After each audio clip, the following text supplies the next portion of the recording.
할렐루야, 사랑하고 축복합니다. 4월 19일 월요일 새벽 기도 오신 여러분들을 주님의 이름으로 사랑하고 축복합니다. 우리 기도하고 새벽 시간 거룩하게 하나님께 올려드렸으면 좋겠습니다. 기도하겠습니다. 오라 우리가 여호와께 노래하며 우리 구원의 반석을 향하여 즐거이 외치자. 아멘. 사랑과 은혜가 많으신 하나님, 우리 감사함으로 하나님 앞에 나아가며 예배할 수 있는 복된 예배자 될 수 있도록 인도하여 주시옵소서.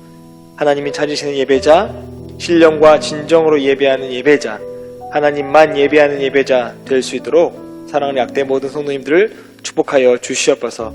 부족한 것 있다면, 또 간구하는 것 있다면 주님께 기도하고 부르짖는 시간마다 응답의 역사를 경험하는 사랑하는 약대 모든 성도님들 되게 도와 주시옵소서. 감사드리며 거룩하신 예수님의 이름으로 간절히 기도합니다. 아멘. 할렐루야, 사랑하고 축복합니다. 새벽 기도 오신 분들을 주님의 이름으로 사랑하고 축복합니다. 하나님의 은혜와 은총이 여러분과 함께 하시기를 주님의 이름으로 간절히 축원합니다.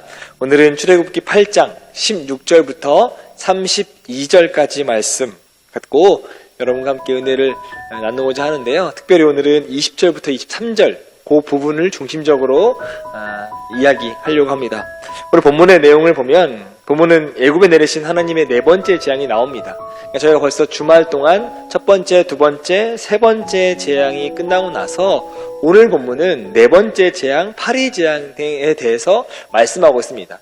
넘어간 거지만 잠깐 짚고 넘어가면 첫 번째 재앙은 물이 피가 되는 재앙입니다. 두 번째 재앙은 개구리 재앙입니다. 온 땅에 개구리가 가득하게 되어지는 재앙이죠.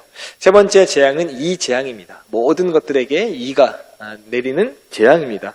그렇게 세 번째 재앙이 지나고 나서도 이 바로의 마음이 바뀌지 않자 하나님이 네 번째 재앙 되는 파리 재앙을 이 모든 애굽 땅에 내리시게 됩니다.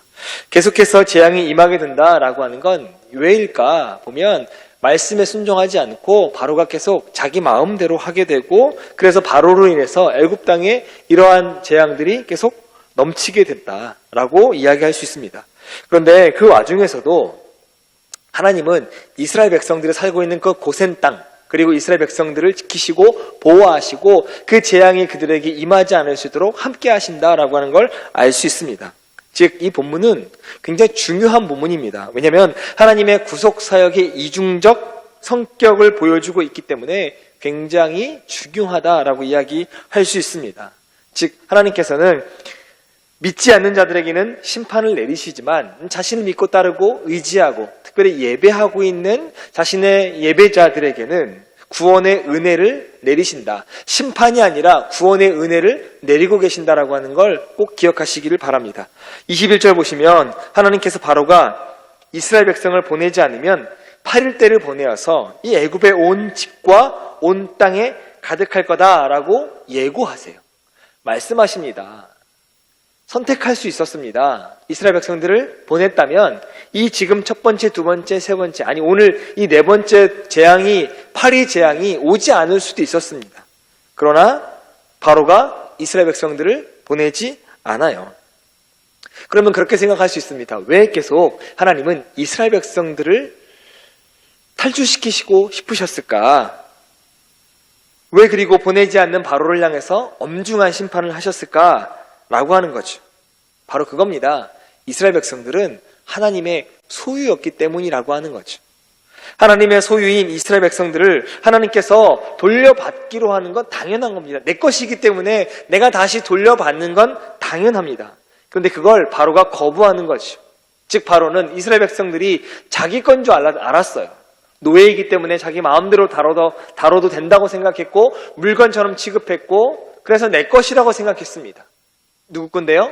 하나님 거예요. 바로 거가 아니라 하나님 겁니다. 그래서 하나님이 자신이 직접 이스라엘 백성들을 지키시고 보호하시기 위해서 그리고 또 다른 나라를 만들기 위해서 적과 꿀이 흐르는 가나안 땅으로 보내시기 위해서 바로에게 지금 말씀하시는 거예요. 돌려보내라, 내보내라. 근데 바로가 거부합니다. 그 거부 때문에 하나님의 심판이 피할 수 없었다라고 하는 거죠. 마땅히 드려야 될 것들을 하나님께 드리지 않는 사람에게는 하나님의 피할 수 없는 심판이 있다라고 하는 겁니다. 비단 믿지 않는 사람들에게만 일어나는 일이 아니고요. 믿는 사람들에게도 동일하게 적용되는 신앙 방법입니다.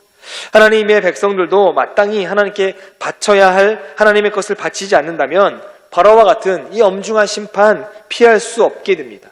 이스라엘 역사를 한번 보시기 바랍니다. 그들이 마땅히 바쳐야 할 11조, 헌금 바치지 않았을 때 그들 역시 하나님의 백성이긴 했지만, 하나님이 선택하시긴 했지만, 보호하시고 지키신다 말씀하셨지만 저주를 받았습니다.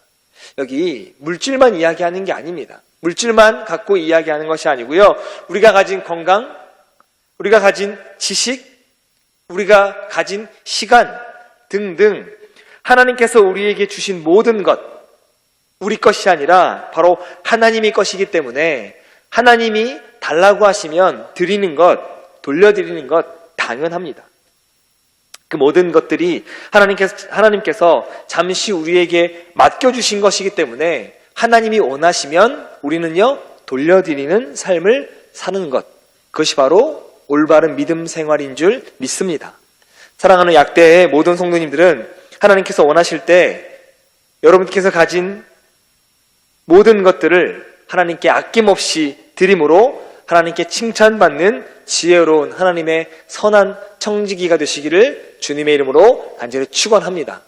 그러면서 22절 말씀 보시면 하나님께서는 바로를 심판하시기 위해 애굽 땅에 8일대를 보내실 때 이스라엘 백성들이 거하는 고센 땅은 구벌하셨어요.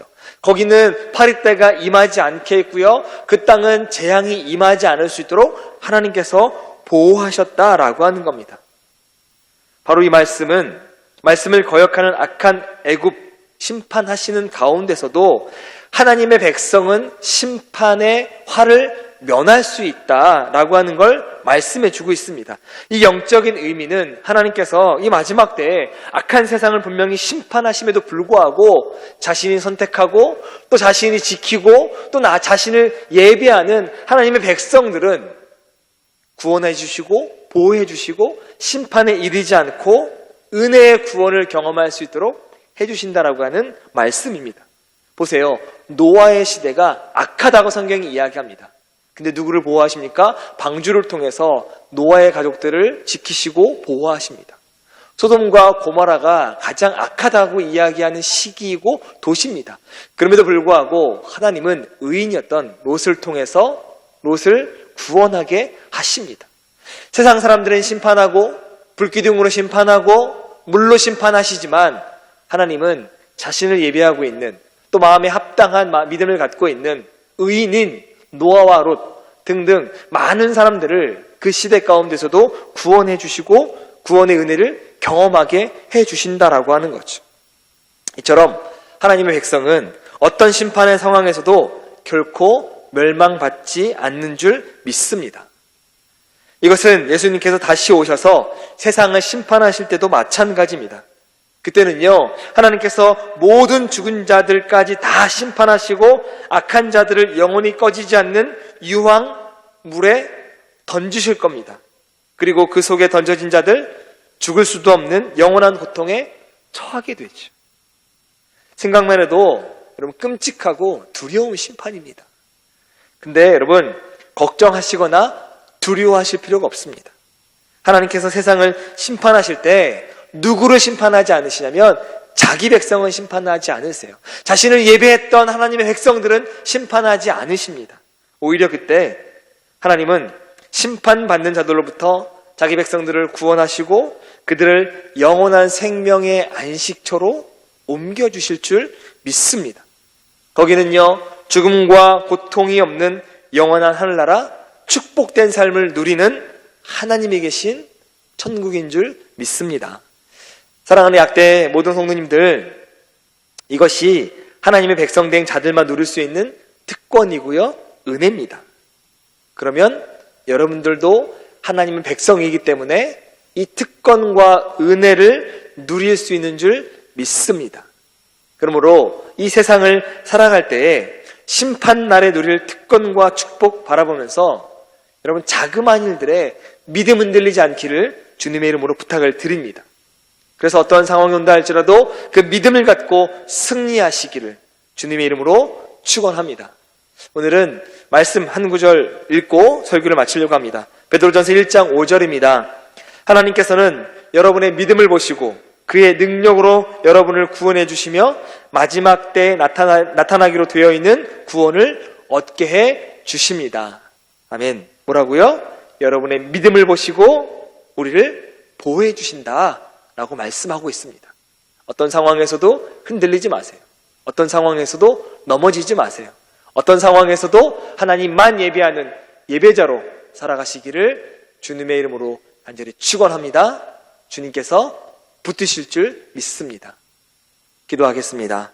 사랑과 은혜가 많으신 하나님, 우리 믿음이 자그마한 일에 흔들리거나 좌로나 우로나 넘어지지 않을 수 있도록 온전한 믿음, 굳건한 믿음, 반석 위에 세워져 있는 믿음을 갖고 하나님만 예배하는 예배자로 살아갈 수 있도록 은혜와 은총 더하여 주시옵소서. 주님만 예배하고 주님만 찬양하는 그 순간순간들마다 심판이 아니라 영원한 생명 주실 줄 믿습니다. 그 생명의 특권과 은혜를 누리며 살아가는 하나님의 거룩한 백성들 모두가 약대의 모든 성도님들 되게 도와 주시옵소서. 오늘도 우리와 동행하여 주시옵소서. 그래서 세상에서 지지 아니하고 승리할 수 있는 믿음의 성도님들 되게 도와 주시옵소서. 감사드리며 거룩하신 예수님의 이름으로 간절히 기도합니다. 아멘. 지금부터 출애굽기 8장 16절에서 32절 말씀 안으로 들어가셔서 하나님의 은혜와 특권을 누리시기를 바랍니다.